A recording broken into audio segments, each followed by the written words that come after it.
Here's a throw by Merton. It is a collision at the plate. And Pierzynski not only bangs into Barrett, bangs onto the plate, and here they go.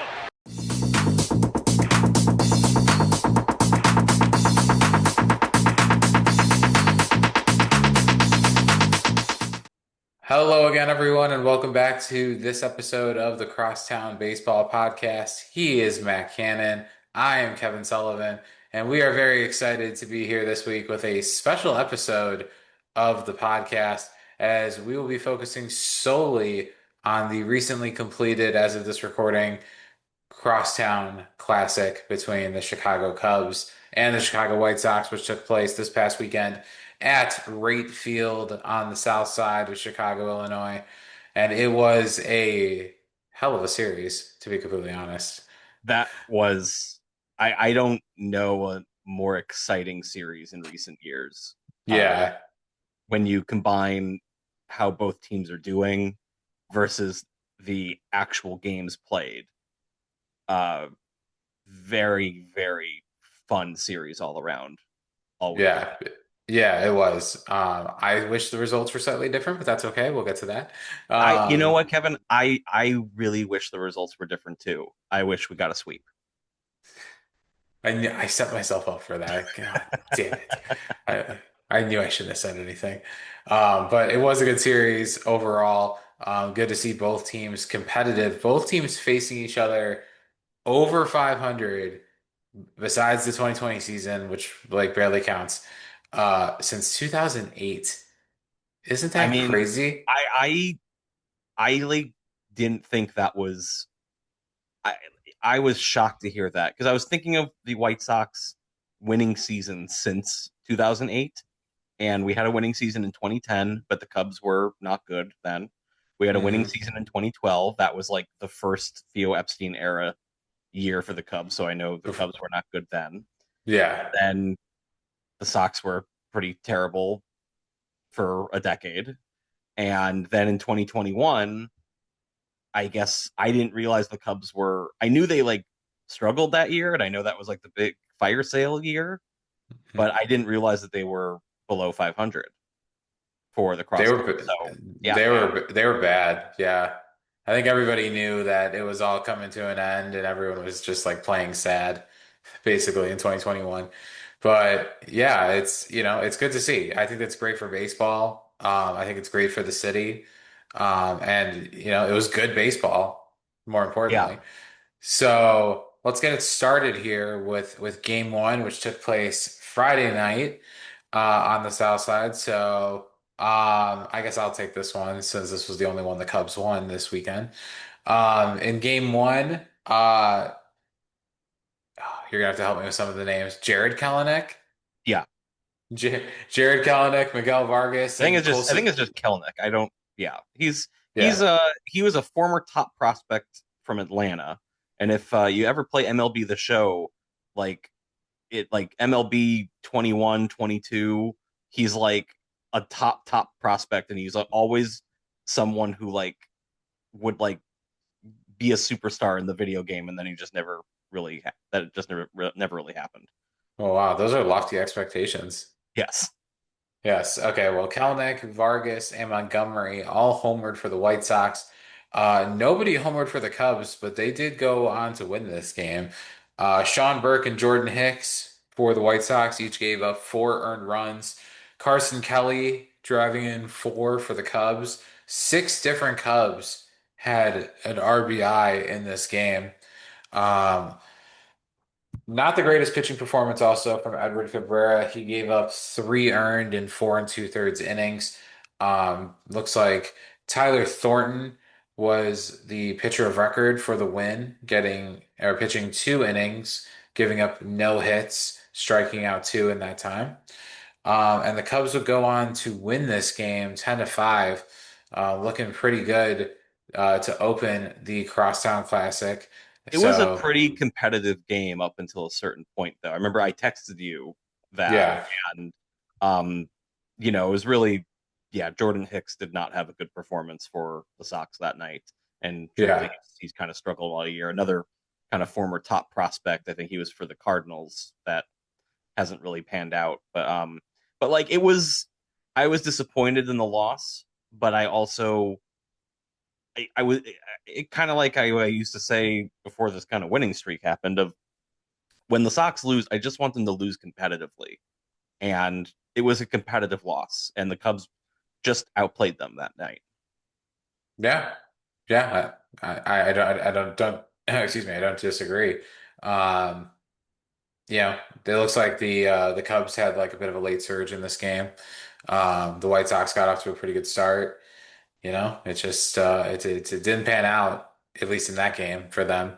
I think there is a bit of like I don't know how much the players care about the rivalry because like a lot of these guys are not from Chicago. Most of them are not. But there might be like a little bit of nerves in games like this. I think so, and I would say especially for White Sox players because as you and everybody likes to point out, we don't play in front of sellouts that often. That's Um, true. and you can tell when both teams get a big strikeout or a big hit, they're pretty fired up that maybe they wouldn't be that fired up in another regular season game. Um, Right. I think everyone just likes the atmosphere. Everyone knows the history of the rivalry. Everyone seems to be very like honored to play in a crosstown game. Um, I don't know. You just can't. I just don't think you can be at whenever it's at Rate Field or Wrigley. Like I don't think you can be there and not be swept up in the competitive atmosphere.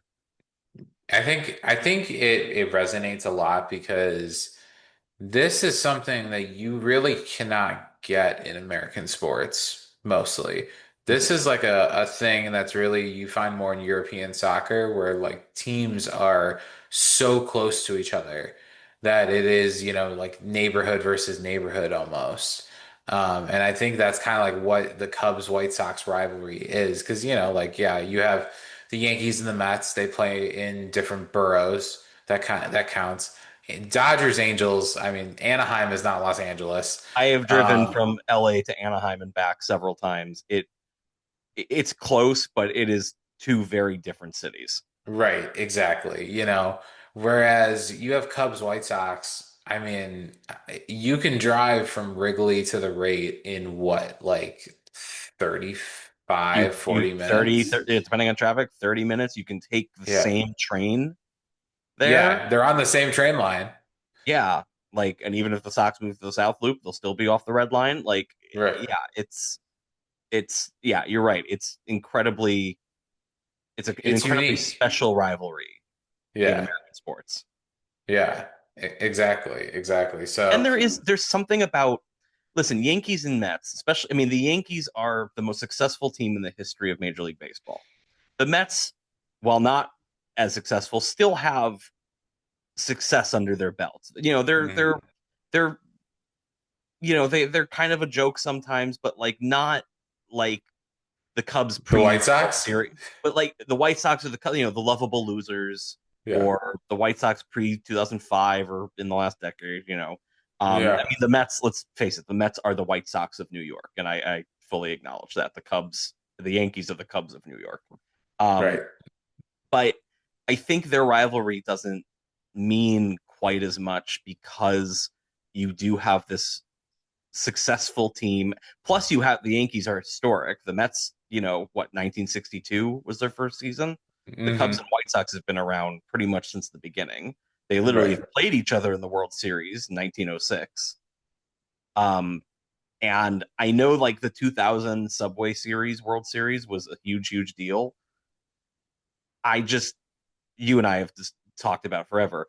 If the Cubs and Sox ever play each other in the World Series, it will be the biggest event of the city's history.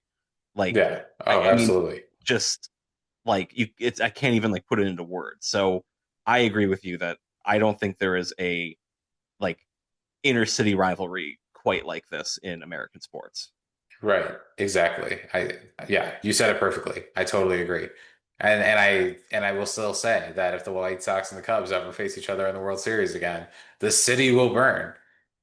I'm not kidding when I In say all the that. best ways. In all the best ways, yes. It will be glorious for, well, at least for half the city, not for the other half. Yeah. Yeah. But no, it's this is such a fun atmosphere, and you and I have course, been to several Crosstown games together.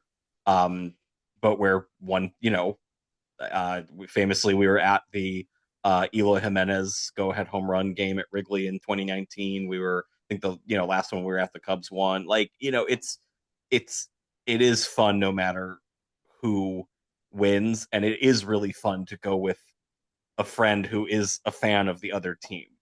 Oh, absolutely. That doesn't happen that much. Usually you go to a Cubs game with your friend, or even if you go with me, yes, I'm not a Cubs fan, but like I'm not usually rooting against them. But like it's fun to go with someone who's literally rooting against your team. Right. No, it totally is. It changes the dynamic and it's fun. Everybody gets into it. And I feel like Cubs and Sox fans are pleasant to each other. We don't have incidents like other rivalries have had. I think there were a couple With fights this weekend, but that's just always going to happen on. nobody's perfect. It is what it is. But anyway, the series gets off to a good start. 10-5 Cubs, at least a good start in my opinion. So now for games 2 and 3, I guess we'll turn it over to our resident White Sox co-host here, Matt Cannon. Well, so I mean, all right. So even after the Cubs won game one, I was feeling pretty good about game two because of Davis Martin being a stud for the last couple months. He is going to be an all-star, if he stays healthy. I mean, he's going to be in Cy Young conversation right now. I felt pretty good about his chances. And yeah, 6 innings pitched, 5 hits, 1 earned run, 7 strikeouts. You cannot ask for anything more from your ace at that, especially against a very successful team like the Cubs right now. It also helps that the Cubs starting pitcher gave up 8 earned runs in 5 innings. I know, man, he's so hit or miss. Yeah, and he's very homer prone from what I Yes. saw, like even before this game. And you know, Cubs did get a couple home runs with Amaya and PCA, but like Benintendi, Vargas, Montgomery, and then of course Mooney hit 2 home runs. So I mean, that was really good. Murakami's actually he was kind of in a home run slump. Yeah, I don't think he had homered for over a week at that point. And well, there you go. 2 home runs. And then I think it is like the 8th time that Vargas, Montgomery, and Murakami have all homered in the same game together already. And I think I saw something to that effect. Yeah. I mean, it's they're the 2, 3, and 4 hitter. I mean, that is a hell of a combination. But yeah, I think the score was 8-1 for most of the game. Then the Cubs got a couple more runs, late. So final score was 8-3. And, at that point, I was just happy that it was not going to be a sweep. You never really want to sweep. And, I think game 1, Cubs had a really good game. Game 2, Sox had a really good game. So whatever happens in game 3, it could have been worse. If the Cubs had won, game 3, then that would have sucked for me. But at least we had game 2. And then, now you can say at least we had game 1. Yep. But speaking of game 3, I would love for you to recap this game for everyone. Oh, great. Thanks a lot. So game 3, which took place earlier today as of this recording, was very back and forth the entire game.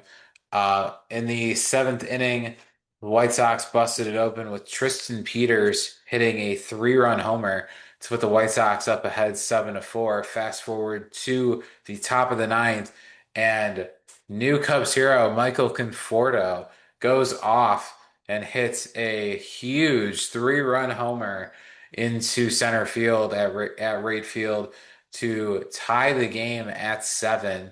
Fast forward to extra innings. The Cubs do get one in the top of the 10th to go up 8-7. Things are looking good until the bottom of the 10th, where Edgar Caro comes up big for the White Sox and hits a 2-run walk-off homer to win the game for the White Sox, 9-8. The White Sox take the game and take 2 out of 3 in this Crosstown Classic series. and I know Matthew is grinning ear to ear on the I inside. I just the pain in your voice recapping that game will just get me through this next week, and I just thank you from the bottom of my heart for that. Yeah, I'm sure Um, it will. You're you know, welcome for that. for some like for some like Eric Fetty started this game for the White Sox. He has been a serviceable number 4, number 5 starter. Um, he is very homer prone, so I was not surprised when Cubs took a quick 3-0 lead today.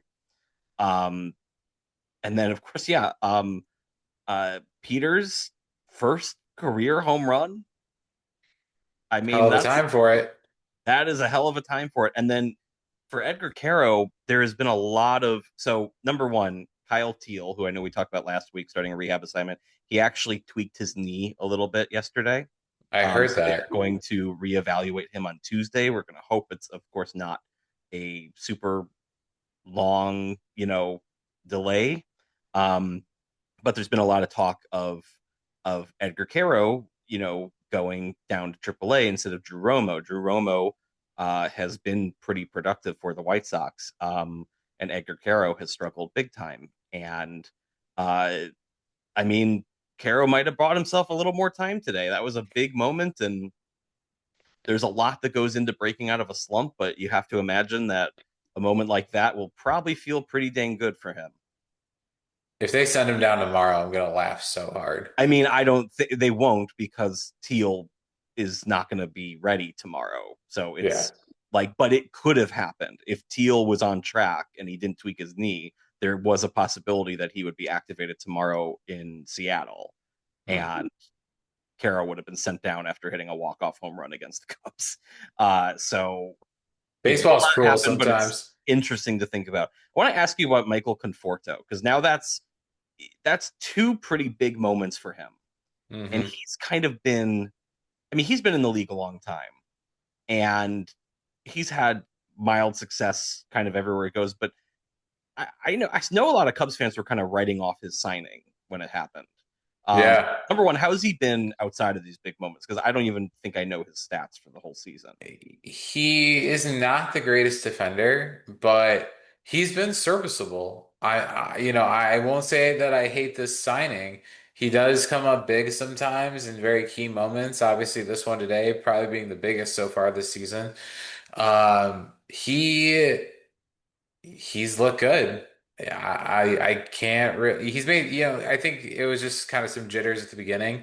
He made some errors in the field, did not look great defensively, but I think that just happens sometimes. And, I think especially if you keep him in like a DH type of role and just like bring him in occasionally, I think it works. And maybe, just play the field sparingly as like a fourth outfielder.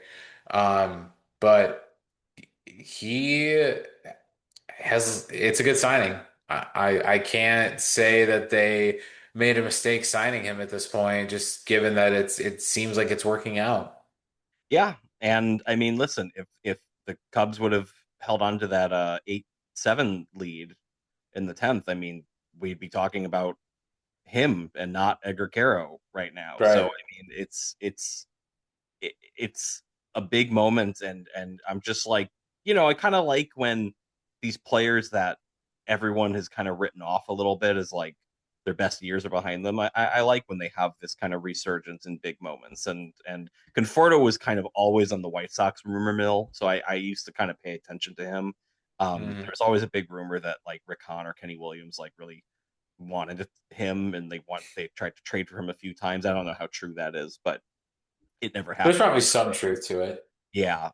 There was a big rumor a few years ago of I think Rick Hahn like indicated that like there was some trade that was going to happen, and then like somebody leaked it, and then the trade fell apart because of the leak. And I think it was for Jock Peterson.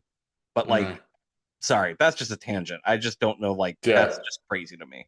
Um, but anyway, no, it was a really good game today, It and was.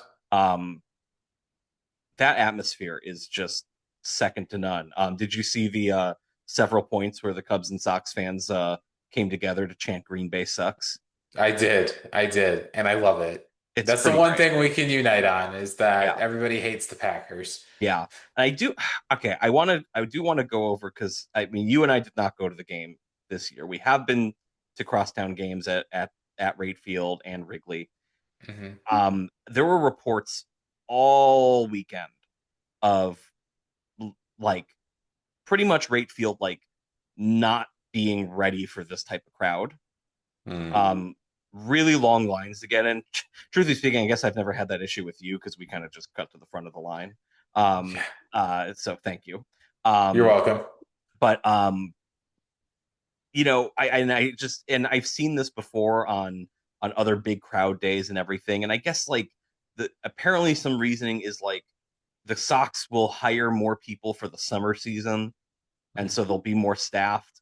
But like, come on, it's a crosstown game. I don't know why. Like, it should not. You have to know it's going to sell out. It should not be the third inning, and people are still waiting in line to get into the freaking ballpark. And right. it's embarrassing. That's terrible. It's really embarrassing. And I don't know if it's Reinsdorf's decision of being cheap or, who knows. Apparently, also the Sox use different type of metal detectors than like other teams use, and so like they make you actually like take everything out of your pockets to like go in, and it probably slows things down. But once you're in the park, there's also concession lines are long. I think they at least had everything open this weekend because I think you and I have been there, especially on the upper deck, and they've like closed half of the concessions. Literally, and I know Reinsdorf and Ishiba, they want a new ballpark, and the Sox should get a new ballpark. But like, if you open that ballpark and it's run like this, I'm gonna be pissed. Right. Then there's no point. And it doesn't seem fair to Sox fans and Cubs fans and other opposing team fans to run a ballpark like this. A ballpark that used to be really well run, I might add. Like when I was going to lots of games in like 2015, 2016, I had like the ballpark pass. Even on sellout days, it was never an issue. And it just seems to have gotten worse and worse and worse, ever since COVID. And I'm sure it's cutbacks. I'm sure it's staffing, and all that. But it's just not great. Do you know the Cubs Wrigley's bag policy? Because the Sox bag policy is like you have to like have like a clear bag or like a really small bag.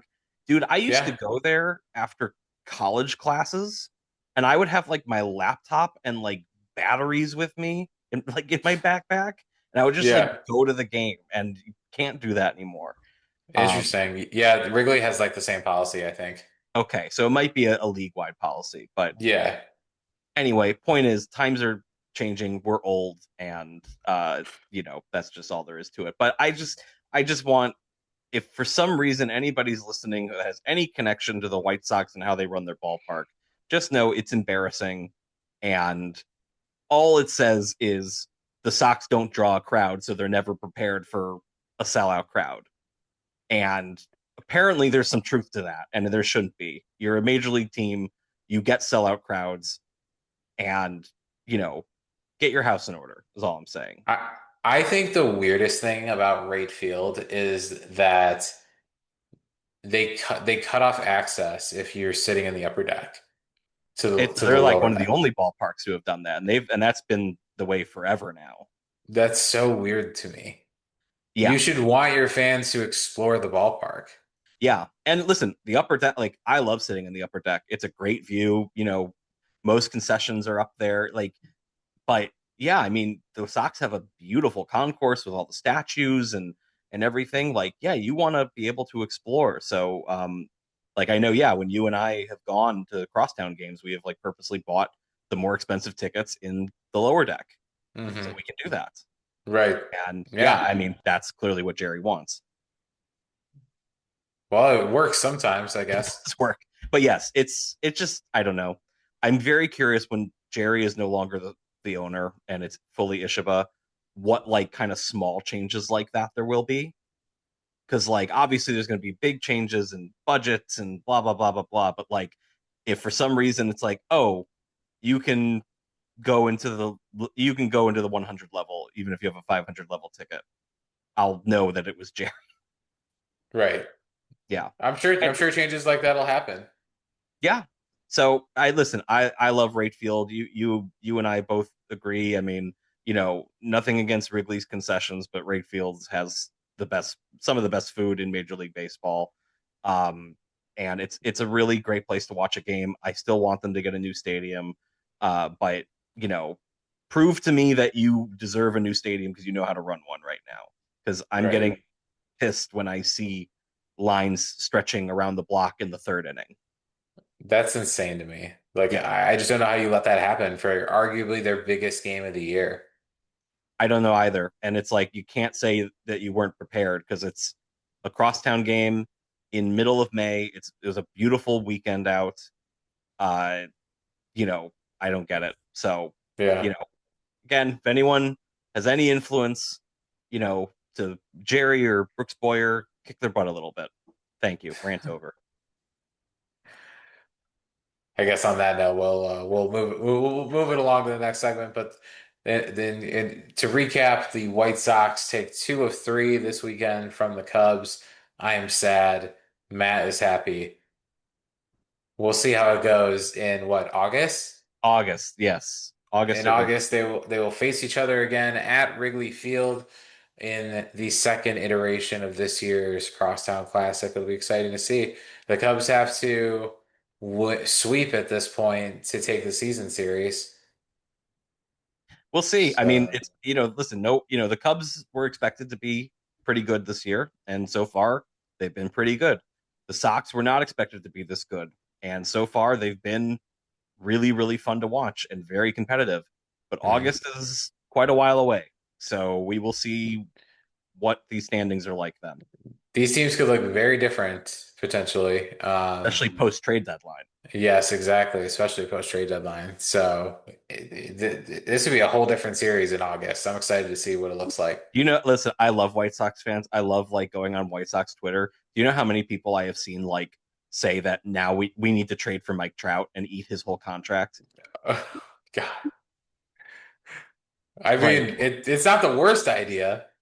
I mean, listen, we need an outfielder, but like I was looking at his contract. I mean, it's only like 4 or 5 more years, but it's like 37 mil per season, and he's just getting older and older.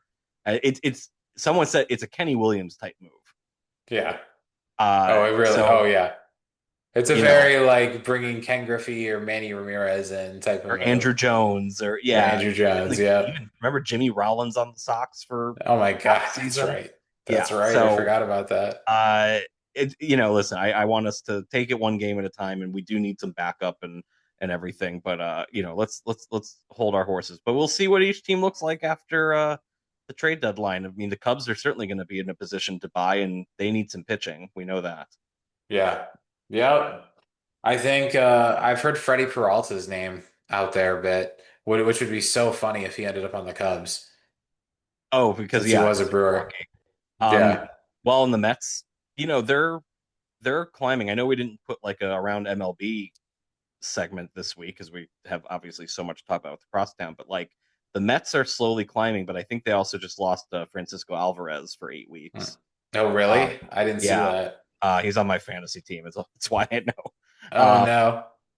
and then the Phillies are like, I think they just got to 500, Oh, okay. which once again, firing their manager kind of is working out because when they fired Joe Girardi and promoted Rob Thompson, that's when they got better. And now Donnie Baseball's helping them. They just got to fire the manager every few years, and Yeah, it just works out for them. yeah. That So is kind of funny. it's it's a good time to be a Phillies fan. Mets are still suffering a little bit, but yeah, if Freddie Peralta's available, he'd probably be one of the number one trade targets for any competitor. Oh, definitely. Um, and Definitely. who knows if the Cubs have the farm to get him, but we'll see. Maybe. I mean, I would just hope they wouldn't have to part with like a Kevin Alcantara. I think he could be pretty good, and he's looking great in the minors this year. Yeah. But it might take someone like him to get a guy like Freddie Peralta, but we'll see what happens at the deadline. So at this point, let's move on to our baseball at the movies segment, which we did keep in the episode this week. So this week's movie, Matthew, is a classic, Mr. 3000. Released in 2004, it stars the late Bernie Mac as Stan, Angela Bassett as Mo, Michael Rispoli as Boca, and Brian White as T-Rex. IMDb summary: an aging baseball star who goes by the nickname Mr. 3000 finds out many years after retirement that he didn't quite reach 3,000 hits. Now at age 47, he's back to try and reach that goal. And some fun facts about this film, really quickly. This was Bernie Mac's first leading film role, and he trained with the Cubs for this movie. That that makes sense. Yeah, Bernie Mac, he's from Chicago.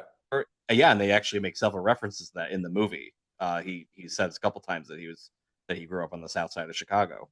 Hmm. Um, one of my big thoughts watching this movie was like, God, he died too young. He is Oh such a yeah, like even when playing an asshole, he's such a likable actor. right.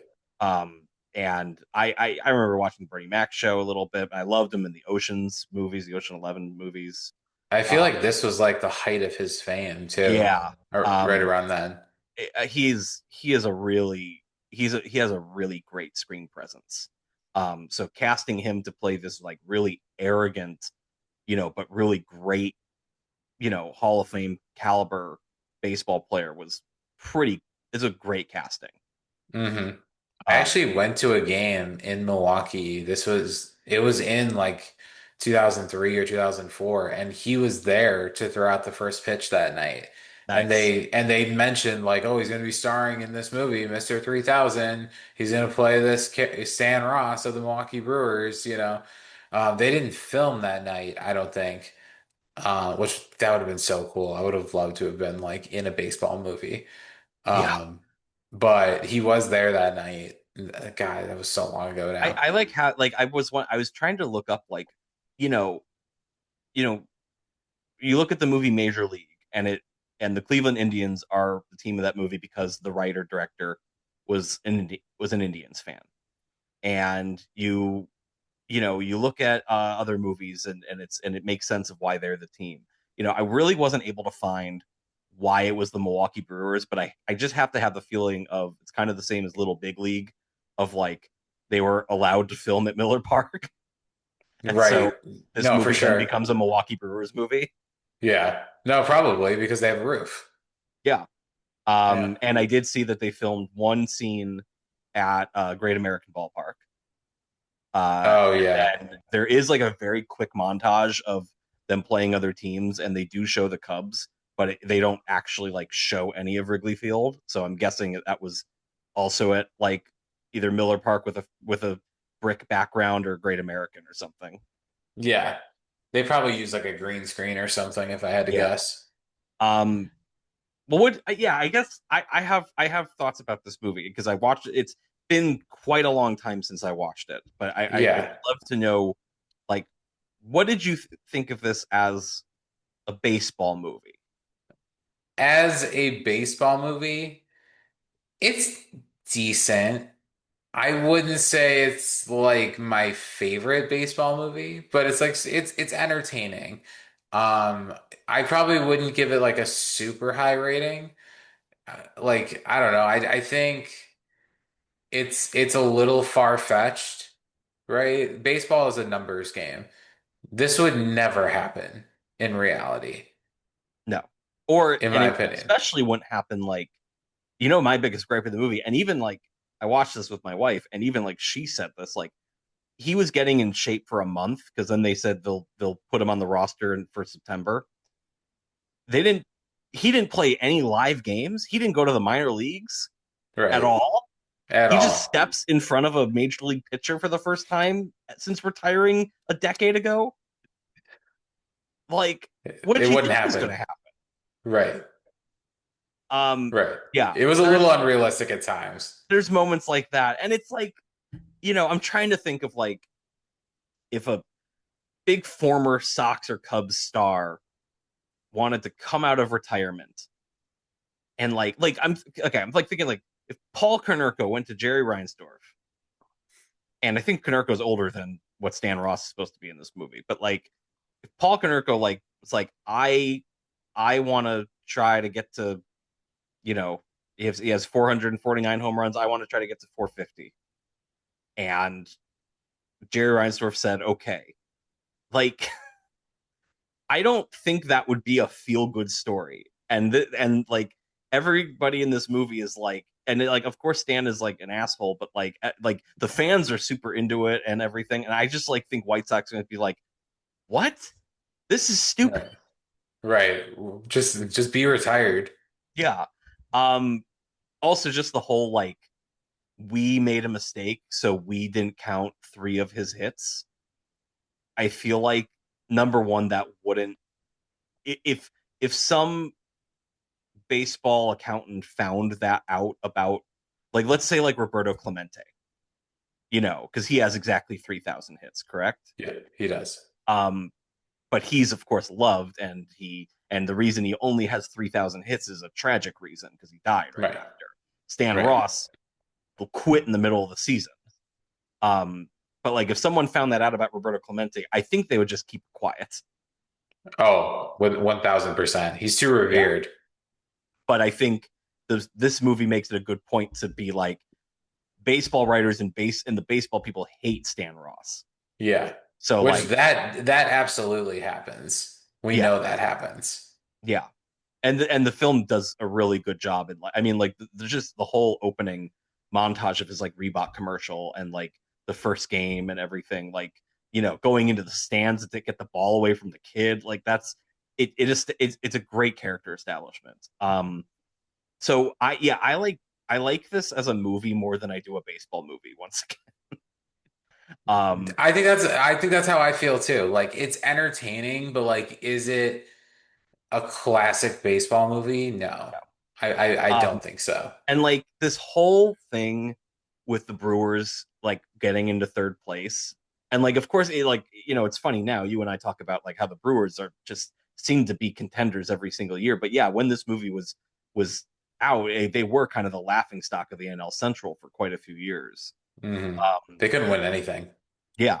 So it does make sense, but like this what happens really quick in this movie for my liking is you know, you have the very arrogant, really good baseball player, the T-Rex Pennebaker character on the Brewers, and Stan Ross gives him the little pep talk in the parking garage, and then like all of a sudden the guy's like, hey y'all, we gotta go for third place. And then the team just starts playing better. And even my wife was like, were they just not playing hard before? Right. Like were they like they just were able to like become better players because one dude gave them a pep talk? It's got, when you put it that way, like it's true. Yeah. I do like how this movie ends. And I like the relationship between Stan and Mo. And first of all, I think Angela Bassett, who's wonderful in everything, is really wonderful in this. This could easily be a very one-dimensional character, and she's not the best written character, but Angela Bassett just brings really, you know, good performance to every role she does. And I like that it's established that like Stan is the one who kind of wants more from her, and she is the one being like, "Yo, you're selfish, and I don't trust that you would change." And so the final scene of like him sacrificing, literally with the sacrifice bunt, his 3,000th hit so that the Brewers could win, and so he can win her back. That's a good moment. Mm-hmm. It's a good message. I like that message a lot, and I thought that was good. Now, here's where so there's no golden rule that he couldn't just come back next year for like a month to try to get one more hit. Because what's the difference between 47 and 48 years old here? Right. Oh, of course, he could do that. So like, I just don't get like why it's like, this is your last shot, Stan. Like, why? The Brewers are established that they're not good and they're selling out. You would think the owner would be like, yeah, come on back. Let's get some more sellouts. That's what I would do if I was the owner. Yeah. So like, I don't know. It's just like, it was like, it's not like he's dying. Like why couldn't he just get his 3,000th hit in April? I know it's like, it's a whole off season and spring training and all that, but like maybe he can use spring training to get back into shape a little bit. I think it's funny that they were shooting for third place when like the expanded wild card did not exist at this point. Oh yeah, I mean it's literally just because like the Milwaukee Brewers in 2004 being a first place team is too unrealistic even for Hollywood. Like that's kind of it, right? It's true. Yeah, it's very true. Yeah. But decent movie overall, not a classic baseball movie. What would you give it on your Italian beef scale? It's like the most average movie. And I miss average movies. I was saying this last night while watching it. Like I miss seeing movies like this in theaters because I feel like every movie has to be this like this either masterpiece or it's really, really bad. So I like this average movie. So like if we rate it 5 Italian beefs, like a 2.5 sounds bad, but I'm giving it 2.5 beefs because it's it's not great and it's not awful. Um It's average. it's very average and there's nothing wrong with that. I had a good time with it. I don't think I'm gonna like jump to watch it again anytime soon, but I did enjoy it while it was on. And I really liked watching Bernie Mac. And it made me like miss him a lot. And I Mhm. like seeing young Angela Bassett. There was a very, very quick cameo from Key and Peele's Keegan Michael Key while Stan Ross is taking batting practice. He's like a reporter that asks him a question. Uh, so Oh yeah, that's right. I that did was a notice fun little that. like oh hey that guy. So yeah, I give it 2.5 Italian beefs out of 5. Okay. Okay. Yeah, I'm probably like right about there. It's hard to like justify even giving it like three. I think I'm gonna go with like the same rating on this one, 2.5. I feel You like we've know? given some like better movies 3 out of 5. Right. That makes sense. Agreed. Like I don't I think I'd have to go back and adjust other ratings to give this a 3 out of 5. But I feel good about my 2.5. It's a very innocent movie. It's a fun little watch and you'll forget about it tomorrow. And being a mid 2000s movie, Dane Cook does play one of the racing sausages. That's So, Dane Cook. He plays the sausage. yeah, he's the sausage. That's hysterical. That was my wife's favorite part of the movie, the Oh sausage. yeah, that's definitely Dane Cook. Like, okay, that's I'm gonna 2.6. 2.6. He It gets they get a a point point one. for the sausage being someone actually very mid 2000s appropriate. Yes, very. Dane Cook was in everything back then, Yeah, I feel like. But no, that's our baseball to movies segment this week. Tune in next week when we'll be looking at The Rookie, a 2001, I believe, or 2002 maybe, Disney classic, starring Dennis Quaid. That's a good movie. I've actually watched that one pretty recently, so I'm pretty excited to talk about it. this was like a movie on my like one of those like kind of you always have like a select number of movies on DVD. This was kind of always it. So yes, I will be watching that and not the modern cop show with Nathan Fillion, The Rookie. Yes, yes. There is a cop show that has like the same name and it's very confusing. So we're talking about the movie, not the TV show, if Got you it. want to watch along with us. But that, I believe, will do it for this special episode of the Crosstown Baseball Podcast. Again, congratulations to the White Sox, who won 2 out of 3, and I'm just so happy for them, as you can tell by the sound of my voice. I'm very happy. I don't know what you're talking about. Well, somebody here has to be happy, I guess. But yes, the White Sox take 2 out of 3. We will do an episode like this again in August when they play each other on the north side. But that'll do it for this week's episode of the Crosstown Baseball Podcast. We greatly appreciate you tuning in. Please make sure to give us a follow, like, subscribe on YouTube and Spotify. Make sure to follow us on Facebook and Instagram at Crosstown Baseball Podcast. Again, thanks so much for tuning in. We'll be back next week for another edition of the Crosstown Baseball Podcast. Thanks so much for tuning in, everybody. And of course, go Cubs. Go Sox, 2 out of 3.